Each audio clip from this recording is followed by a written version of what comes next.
여러분 안녕하세요.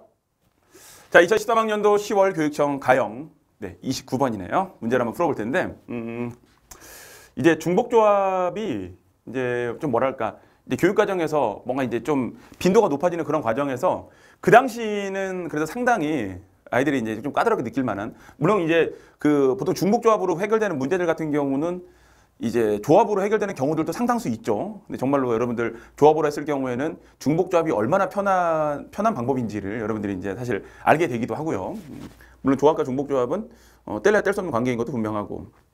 그래서 일단 여기서는 조합을 이용한 풀이도 있고요. 중복조합을 이용한 풀이도 있으나 어쨌든 여러분들의 활용 가치라던가 여러 가지를 고려했을 때는 중복조합으로 접근하는 풀이가 보인다라고 한다면 그렇게 푸는 것이 맞죠. 그렇지? 그래서 중복조합으로 선생님 접근 한번 해볼 거고. 자, 한번 읽어볼게요. 크기가 같은 정육면체 모양의 블록 12개를 모두 사용하여 12개를 사용합니다. 근데 뭐 층마다는 이미 쓰이고 있어. 하나씩은 이미 쓰이고 있는 건데 위에서 내려봐 정면에서 봤을 때는 이게 정면인 거죠. 위에서 본 게 이런 모양이라는 거고 이게 정면이야. 여기 보이는 이것이 이제 정면을 말하고 있는 거고. 자, 이거는 선생님이 미리 그냥 살짝 그려놨어요. 어차피 필요해서. 자, 그러면 정면이 이렇게 돼 있습니다. 여기가 정면이야. 이제 이렇게 보고 있는 거고. 그다음에 이쪽 방면에서 그러면 우리 보이는 것은 이제 뭐 굳이 말하자면 측면이 되겠죠. 이제. 이 물체가 있게 되면 이제 이쪽 편에서 좌측 편에서 보고 있는 모양인 거야. 물체가 있고 여러분들이 이렇게 보고 있는 것 같은 느낌인 거예요. 자, 이렇게 된대요. 근데 중요한 거는 블록 12개를 모두 사용한대요. 남는 게 있어서는 안 된다라는 거야. 그래서 이제 차츰 생각을 할 건데 먼저 이곳에는 이미 한 개씩이 쓰이고 있다라는 거예요. 그럼 일단 어떤 거냐면 이미 한 개씩 쓰이고 있는 거니까 여기다 조그맣게 선생님이 하나라고 썼어. 그리고 조금 이제 여러분들 보기 편하게 하기 위해서 살짝 확대를 좀 시켜놓도록 하겠습니다. 자, 이미 하나씩은 쓰이고 있는 거예요.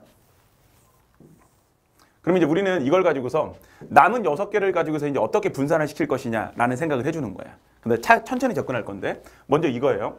첫 번째 상황은 이제 이런 겁니다. 정면에서는 이거니까 위에서는 이런 모양 만족시켜주는 거니까 됐어 이제. 그럼 이제 우리는 얘를 가지고 문제를 풀 거야. 그치? 그러면은 선생님 여기서는요, 이 두 놈들 중에서 2층을 이루고 있는 게 있어야 되니까 그 2층을 이루고 있는 것을 누군가에게 하나를 주는 것으로 생각을 해도 되고, 자, 이제 갑니다. 1, 1 아니면 둘 다에게 주는 방법도 있을 것 같네요. 어때? 그러면 여기만 2층, 자, 대신 이거야. 누군가에게 하나를 준다라는 것을 여러분들이 이제 어떻게 해석하는 거냐면 이것에 대한 계산은 두 자리 중에서 한 곳에다가 둔다. 그리고 요 놈은 그냥 뭡니까? 한 가지라고 쓰는 것이 맞아요. 왜? 빰빰빰 이렇게 됐거든. 괜찮아? 자, 그래서 요 놈은 한 개를 줄 건데 2층을 만들 건데 너를 만들까의 선택인 거예요. 얘는 둘 다 2층이 되는 거예요. 괜찮니? 좋습니다. 자, 그리고 이제 그 다음 단계는 이제 요놈은 이미 이만큼 확보가 된 거고, 자, 그럼 이거에 대한 조건을 우리가 만족시켜 준 거예요. 그럼 요놈을 보는 거예요. 그럼 너를 만들기 위해서는 어딘가가 4층이 돼야 되는데, 그럼 그러기 위해서는 누군가에게 3개를 줘야 됩니다. 그쵸? 그럼 또 마찬가지. 이 3개를 주는 방법은 뭐냐? 하나, 둘, 셋, 넷. 요 놈들 중에서, 네 놈들 중에서 하나를 선택을 해주는 거예요. 거기에다가 3개를 줍니다. 그러면 어딘가가 4층이 되어 있을 거야. 그럼 이 조건도 만들어놨어.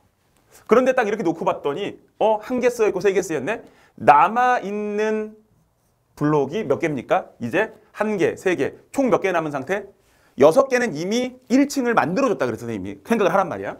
그러면 이제 뭡니까? 1개, 3개, 4개가 쓰였고 몇 개? 2개가 남은 상태예요. 그럼 이제 이 2개를 어떻게 분포를 시켜줄 것이냐는 이 2개를요, 선생님 여기가 만약에 4층이 됐다라고 한다면 이 2개를 딴 나눠줘도 되고요. 한 곳으로 다 몰아줘도 되고요. 맞아요. 어차피 4층이 모든 걸 커버하고 있을 거거든. 그거란 말이야. 그럼 그것을 가지고서 나눠줄 것이냐, 한 곳에 몰아줄 것이냐를 계산할 필요 없이 결국 우리가 선택하고자 하는 위치는 하나, 둘, 셋. 만약 이 부분을 4층이라고 가정했다면 그냥 그런 거인 거죠. 그 경우에서 4가지는 이미 써준 거고, 그럼 우리는 뭐냐? 이 세 자리 중에서 중복을 허락하여 요 두 놈이 들어갈 두 자리를 선택합니다. 끝.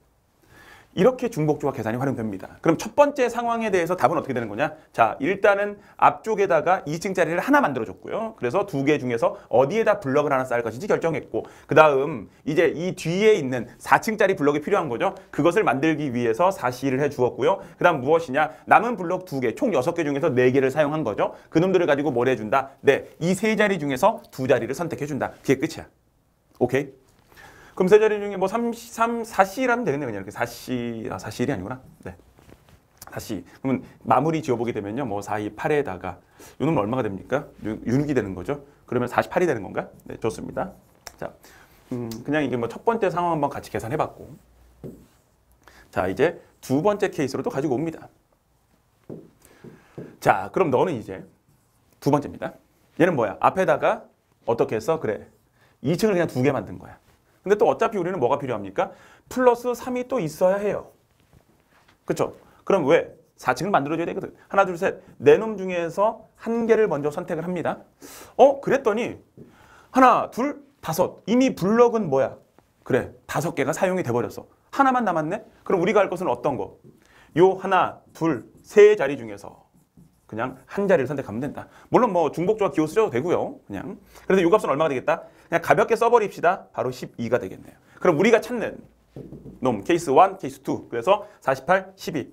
총 몇 가지가 되겠다? 60가지가 되겠다. 뭐 그 당시는 까다로운 문제처럼 느껴질 수는 있지만 사실 이제 최근에 이 문제를 바라봤을 때는 그냥 심플하죠. 자, 여기까지 해서 마무리하겠습니다. 수고하셨습니다.